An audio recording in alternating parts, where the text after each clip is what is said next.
After the abolition of the slave trade, Europeans came up with a way to still milk Africa dry. They sent armies to different parts of Africa in the name of protecting it from slave traders.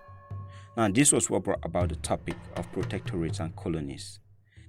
African kings that rejected the protection of Britain and other colonialists were dethroned, and items seized from them were moved to Europe, including many artifacts. Going back to March 1900, Sir Frederick Hodgson, the representative of the British Queen, got into a bitter war with the Ashanti kingdom. He wanted them to surrender the Golden Stool to him, but the people were not willing to let go of their seat of power. The Ashantis lost many people in the war, and their kingdom was finally annexed to the British Empire. But at the end of it, they still protected the Golden Stool, which to this day is with them. While the Ashantis were able to protect their revered item, not many other African societies and kingdoms were that fortunate. From the first moment the Europeans set their feet on African soil, they started looting the continent of different things, including natural resources, land, culture, and even artifacts.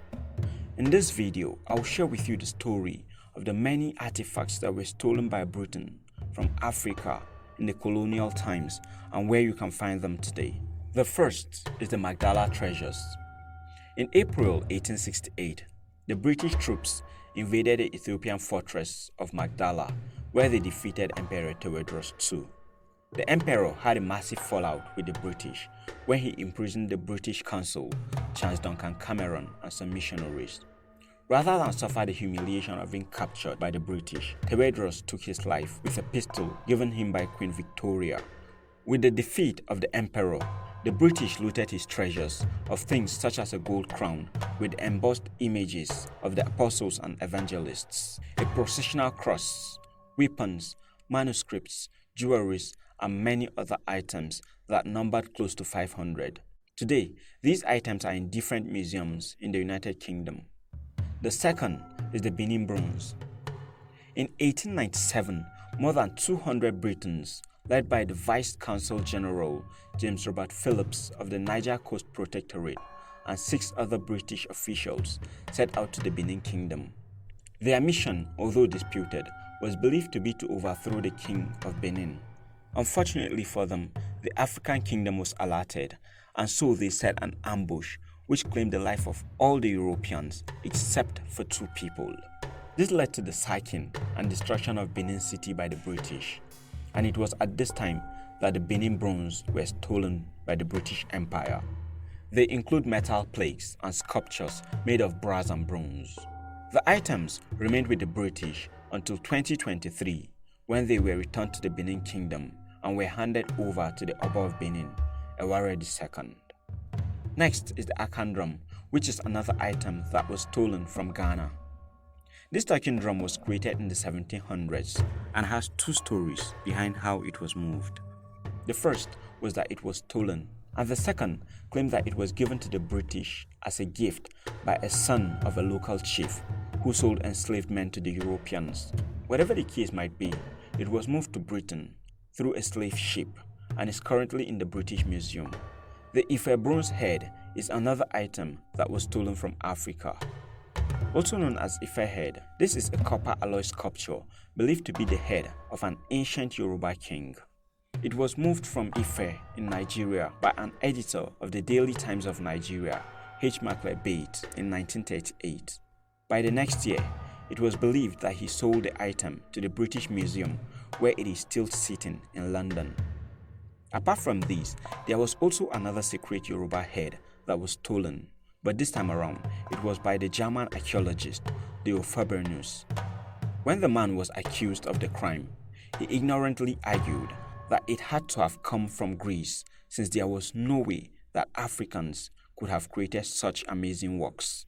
Now the next is the Maneaters of Savo. The story behind the Savo Man-Eaters is a very interesting one. It has been the subject of many films over the years. It all began in the late 1980s when the British decided to construct a railway from Kenya to Uganda. Work began very well, but before long, workers were forced to abandon the construction site because of the Savo Maneaters, a pair of large male lions that killed and fed on as much as 135 construction workers. The giant notorious wild cats were finally killed by the Lieutenant Colonel John Henry Patterson, who depended on 2 shots to take out the first and 9 shots to kill the second. The skins of the lions were moved to Europe, where they were sold to the Field Museum of Natural History in 1924. Another item moved from Africa to Britain is the Sphinx of Tahara. It is the granite-nest statue of King Tahara, the last Nubian king of Egypt. His Sphinx was created around 680 BC but was found in Nubia, which is today's Sudan, in the 1930s. It was moved to the United Kingdom, and today you can find it at the British Museum in London. The Moro head is the next in line, and it has one of the most interesting stories among other items carted away by the British. The piece of art is a bronze sculptured head of Caesar Augustus from Moro, which has always generated so much fascination. The depiction of the first Roman emperor, Augustus, was originally in the Roman Egypt until it was looted by the female African queen Amarnirenas of Kush, who took it to Nubia. The piece of art remained there until 1910, when it was excavated by the British archaeologist John Garstang, who shipped it to London. Today, it is one of the African items found in the British Museum in London. Another is the Rosa Stone, which was taken from Egypt. This is considered to be one of the most valuable items the colonialists took away from Africa. The stone dates back to 196 BC and was taken by the British Empire after the defeat of Napoleon Bonaparte, who ruled Egypt at the point as an absolute leader. The stone is engraved with ancient Egyptian hieroglyphs and was used by priests during the reign of Pharaoh Ptolemy V. You can now find it in the British Museum. Another on the list is the Nefertiti Bust. Although this was not stolen by Britain, it is also another item that was taken from Africa. The Nefertiti Bust is a limestone and stucco sculpture of the Egyptian queen Nefertiti, the wife of Pharaoh Akhenaten. It is one of the most epic pieces of art of the ancient times, crafted around 1345 BC. The Nefertiti Bust was stolen from Egypt by the German archaeologist Ludwig Borchardt and his men in 1913. You can find it today at the News Museum, Berlin in Germany. Last on the list is also in the line of the Nefertiti Bust.